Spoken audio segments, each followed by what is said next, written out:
The house that watches. They say the most terrifying monsters aren't the ones that chase you. They're the ones that wait, quietly, patiently, and when you finally notice them, it's already too late. In a forgotten town, there's a house nobody dares to enter. The windows are boarded, the doors chained shut, but somehow, people still hear things moving inside.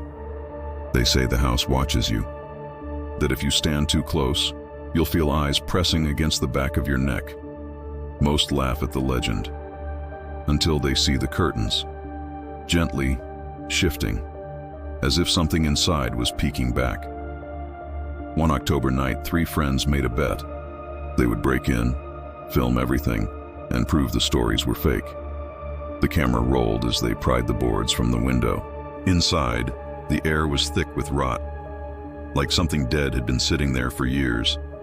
The walls were covered in long scratch marks, clawing down from ceiling to floor. And the deeper they went, the more the house seemed alive, breathing, watching, waiting.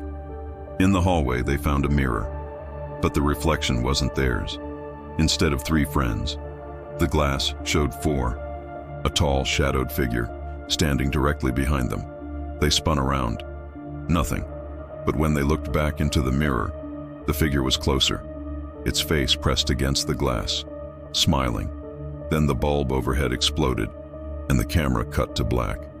Only one of the friends made it out, stumbling into the street, screaming about the house. When police arrived, they found no sign of the others, just the camera, still recording. The final seconds showed the missing friends being pulled into the dark hallway by hands that weren't human, their mouths opening in silent screams before being swallowed whole by the shadows. To this day, the house still stands, the boards replaced, the chains locked tight. But every now and then, people walking by swear they see faces pressed against the windows, screaming silently for help. Some say it's the lost friends, others say it's the house itself, hungry, waiting for the next fool who dares to step inside. So the next time you pass an abandoned house and you feel eyes on your back, don't look, don't turn around, because what's watching you might just follow you home. The old woman smiled, a crinkle of paper-thin skin around eyes that held no warmth, just an unsettling, glassy emptiness. She handed me the antique music box, its dark wood cool against my trembling fingers. "It plays the most beautiful song," she'd whispered, her voice a dry rustle of leaves, "but only for those who truly listen." I should have walked away. I should have seen the lie coiled behind her smile.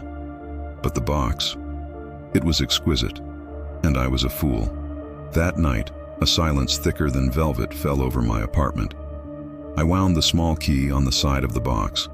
A hesitant, tinkling melody began, a lullaby from a forgotten time. It was beautiful, just as she'd said, but as the last note faded, another sound took its place, a soft, rhythmic scratching. It seemed to come from inside the box itself. I dismissed it as the old mechanism settling. The second night, the melody felt different. A sour note had crept in, a dissonant chord that made the hairs on my arms stand up. After the song ended, the scratching returned, louder this time, insistent, like a trapped thing, desperate to get out.